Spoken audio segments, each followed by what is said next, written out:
Lucas apertou a campainha e deu um passo para trás, ajeitando o boné vermelho da firma. Em suas mãos, uma caixa de papelão com as compras de mercado pedidas pelo aplicativo. Uma entrega comum, um dia comum no Rio de Janeiro. Mas então a porta se abriu, e na minha frente apareceu ela. Uma senhora idosa, mas não do jeito que eu imaginava. Não era uma vovozinha curvada pelo tempo, de roupão desbotado, mas uma mulher que tinha algo incrivelmente vivo. Olhos castanhos penetrantes me estudavam com atenção, e nos cantos dos lábios dela, um sorriso quase invisível se escondia. Os cabelos grisalhos estavam presos em um coque elegante, e as roupas eram simples, mas tinham um charme especial. Boa tarde, eu disse, entregando a caixa. Boa tarde. A voz dela era grave, mas suave, como se ela tivesse passado a vida cantando bossa nova. Ela pegou a encomenda, mas não se apressou em fechar a porta. Você deve se cansar, correndo para cima e para baixo o dia todo. A gente se acostuma, respondi, dando de ombros.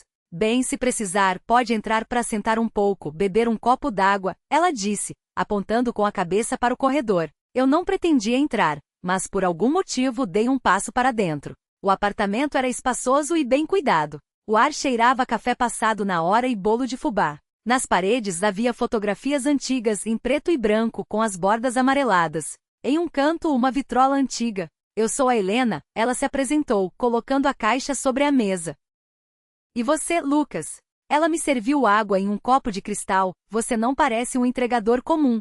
E pareço com o quê? Ela pensou por um instante, me olhando como se estivesse avaliando alguém que ainda não entendeu para onde a vida o está levando. Eu dei um sorrisinho. Talvez eu já estivesse pronto para ir embora, mas meu olhar se prendeu a uma das fotos na parede. Uma mulher jovem, sorridente, com os mesmos olhos da Helena. É a senhora? Helena se aproximou, tocando a foto com a ponta dos dedos. Era eu. Eu não sabia o que dizer. A mulher na foto era de uma beleza estonteante. A senhora era modelo? Helena riu, um riso baixo, um pouco rouco. Pudesse dizer que sim. Eu cantava. Cantava em Lisboa. Aquelas palavras me atingiram. Eu olhava para ela e tentava imaginar como ela tinha sido na juventude. Mas de alguma forma eu já sabia. Ela era igualmente vibrante, forte, viva. Lisboa, repeti, como se estivesse provando a palavra. Já esteve lá? Não. Ela inclinou a cabeça levemente me estudando. Mas sonha em ir? Eu não respondi, porque não sabia a resposta. Ela sorriu de um jeito misterioso e gentil. Se um dia for, eu te digo os lugares que valem a pena. Senti algo estranho acontecer dentro de mim. Eu olhava para aquela mulher, décadas mais velha que eu, mas havia algo em seus olhos que eu não conseguia explicar. Ela me acompanhou até a porta. Obrigada pela entrega, Lucas. Obrigado eu. Quando saí do prédio, o sol da tarde me cegou. Dei alguns passos e parei. Algo naquele encontro me tocou mais fundo do que eu esperava. E eu soube, não seria nosso último encontro. Eu não planejava voltar, mas algo não me deixava em paz. Talvez seus olhos, vivos demais para a idade dela? Talvez sua voz que aquecia por dentro. 2 dias depois, o endereço dela apareceu novamente no meu aplicativo. Coincidência ou eu mesmo, sem perceber, escolhi aquela entrega. Subi os degraus familiares, toquei a campainha. A porta se abriu mais rápido que da última vez, como se ela estivesse me esperando. Lucas, disse Helena, como se encontrasse um velho amigo. Eu sorri. Boa tarde. Ela, de novo, não se apressou em fechar a porta. Desta vez só água ou talvez um café. Eu deveria ir embora. Tinha outras entregas. Mas assenti com a cabeça. Café. Sentei-me à mesma mesa da outra vez. Agora notei mais detalhes. O leve perfume no ar. Uma pilha de cartas amareladas ao lado de um vaso. Helena serviu o café em silêncio e sentou-se na minha frente. Por que a senhora está sozinha? Perguntei de repente. Ela sorriu não com tristeza, mas com um toque de nostalgia. A vida quis assim. Mas a senhora nunca teve. Eu me interrompi. Ela riu. Homens? Claro que tive. Teve até um com quem quase me casei. Por que não casou? Ela tomou um gole de café me olhando por cima da xícara. Porque amor não é aquilo que a gente pensa que é aos 20 anos. E o que é? Ela ficou pensativa, passando o dedo pela borda da xícara. Amor é quando dá vontade de ficar. Não entendi na hora, mas aquelas palavras ficaram na minha cabeça. E você? Ela perguntou. Você já amou? Eu dei um riso sem graça. Acho que não. Então você tem sorte. Por quê? Porque tudo ainda está por vir. Tomei o último gole de café. Posso voltar aqui um dia desses? Ela me olhou com atenção. Você é um entregador, você sempre volta. Eu sorri. Sim, mas não a trabalho.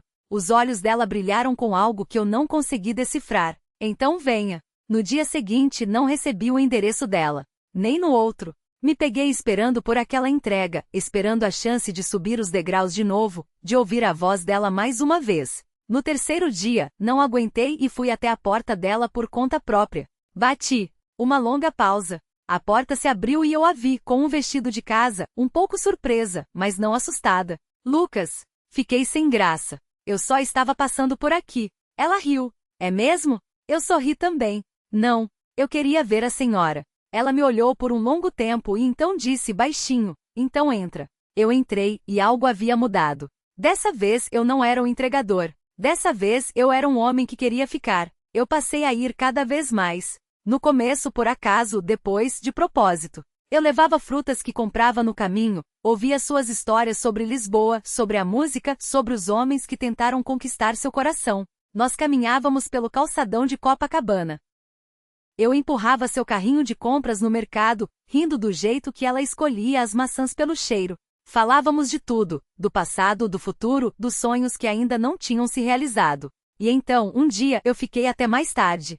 Quer um vinho? Ela perguntou, quando a noite já caía lá fora. Eu assenti. Ela pegou uma garrafa e 2 taças finas de cristal, trouxeram para mim de Portugal. Há muitos anos, disse, enchendo as taças. Eu guardei para uma ocasião especial. E agora é uma ocasião especial. Ela olhou para mim. Eu tomei um gole.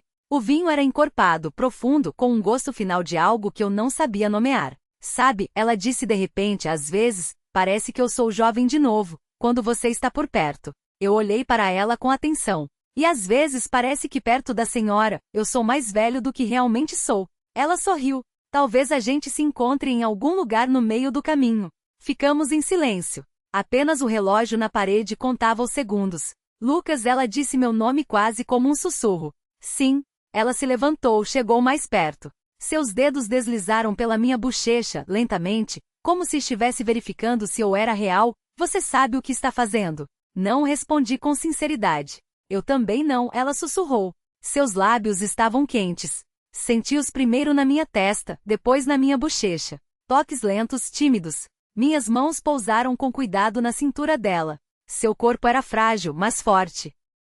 Eu sentia seu calor, sua respiração, a batida do seu coração. Ela deu um passo para trás, me olhando. Você tem certeza? Eu me calei. Então ela pegou minha mão e me guiou para o interior do apartamento. O quarto estava na penumbra. Apenas os postes da rua lançavam uma luz suave através das cortinas finas.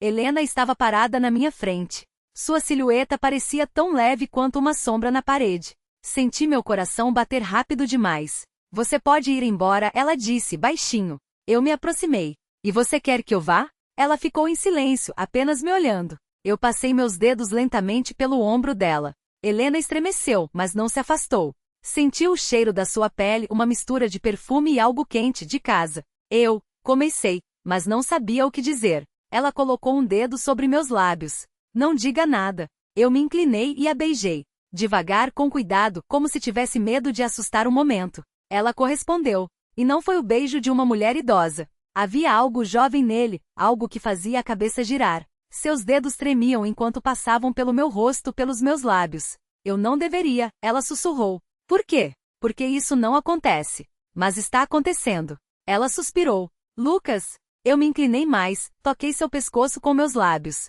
Ela fechou os olhos. Seus dedos apertaram o tecido da minha camisa. Eu quero, ela sussurrou. Senti meu coração se apertar e no mesmo instante derreter. Eu abri lentamente os botões do vestido dela. Ele escorregou de seus ombros, caindo no chão como uma nuvem leve. Ela olhou para mim, e naquele olhar não havia vergonha nem dúvida, apenas desejo. E então, nós nos dissolvemos um no outro, e o tempo deixou de existir. A manhã seguinte foi estranhamente silenciosa. Eu estava deitado ao lado de Helena, ouvindo sua respiração regular. Pela janela entreaberta, ouviase o barulho da cidade, mas ali, naquele quarto, tudo era diferente, como se o mundo tivesse desacelerado. Ela se mexeu, abriu os olhos e olhou para mim. Bom dia.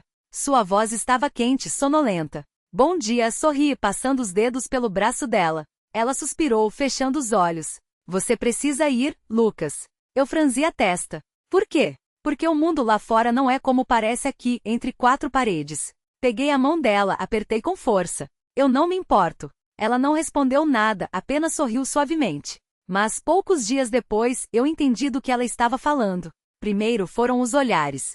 Quando eu entrava no prédio dela, duas vizinhas na portaria interrompiam a conversa e me olhavam de canto de olho. Depois vieram os cochichos. Aquele entregador, de novo na casa dela. Olha só, sussurravam as aposentadas no banco da praça. Perdeu o juízo de vez. Devia estar cuidando dos netos, não se envolvendo com rapazes. Ah, ele deve estar atrás do dinheiro dela. Eu sentia aquilo, sentia os olhares, ouvia as vozes, notava como alguns desviavam o olhar, envergonhados, e outros, ao contrário, olhavam com reprovação. Um dia, ao sair do apartamento dela, cruzei com um senhor, o vizinho do andar de baixo. Rapaz, me desculpe, mas você entende como isso parece, não é? Ele perguntou, balançando a cabeça. Como o quê? O vizinho hesitou, mas seus olhos diziam tudo. Ela o quê? Perguntei, olhando-o nos olhos. O homem suspirou. Vocês não podem ter nada sério. E se pudermos? Ele franziu a testa. Você está falando sério? Estou. O vizinho balançou a cabeça. Vão falar, rapaz. Já estão falando. Desci as escadas em silêncio. Eles estão cochichando sobre nós, disse a Helena naquela noite. Ela não pareceu surpresa. Eu sei. Isso te incomoda? Ela olhou pela janela. Falaram de mim a vida inteira. Quando fugi para Lisboa, quando me recusei a casar, quando voltei. É só mais um cochicho. Peguei a mão dela. Eu não me importo com o que eles dizem. Ela sorriu, mas com tristeza. E se um dia você se importar? Não vou. Ela me olhou por um longo tempo e depois sussurrou. Então temos que estar preparados porque isso é só o começo. A cidade continuava a cochichar, mas eu não dava mais atenção. Eu andava pela rua com uma sacola de compras na mão e sorria. No meu apartamento já havia coisas da Helena, e no dela camisas minhas. Não dividíamos mais o espaço, nós vivíamos nele juntos. E então eu fiz o que ninguém esperava. Peguei a mão dela no meio da cozinha, enquanto ela cortava maçãs para uma torta, e disse, vamos nos casar. Ela parou sem levantar os olhos. Você está brincando? Nunca falei tão sério na minha vida. Ela se virou lentamente, olhou para mim. As pessoas não vão entender. Que não entendam. Ela suspirou, e depois riu. Ah, seu menino maluco. Isso é um sim? Ela sentiu, e meu coração voou mais alto que o céu. A cerimônia no cartório foi discreta, sem convidados. Apenas eu, ela e o escrivão que tentava disfarçar a surpresa, mas mesmo assim nos desejou felicidades. Quando saímos para a rua, Helena ergueu a cabeça e respirou o ar fresco. Pronto, ela disse. Não, sorriu Lucas. Agora começou. Eu a peguei no colo, a girei, fazendo-a rir. As pessoas olhavam, algumas com surpresa, outras com reprovação, algumas com carinho. Mas nós não nos importávamos. Vivemos muito tempo e felizes, viajamos de mãos dadas, preparamos jantares juntos, falamos do passado e construímos o futuro. Quando Helena adoeceu, eu não saí do lado dela. Você não se arrepende? Ela perguntou uma vez, apertando minha mão fracamente. Nem por um segundo. Ela sorriu. Então posso ficar tranquila. Ela partiu em paz, com o mesmo brilho nos olhos do dia em que nos conhecemos. E eu continuei a viver como ela me ensinou, sem dar atenção aos cochichos, amando cada segundo e lembrando que o amor não se mede pela idade.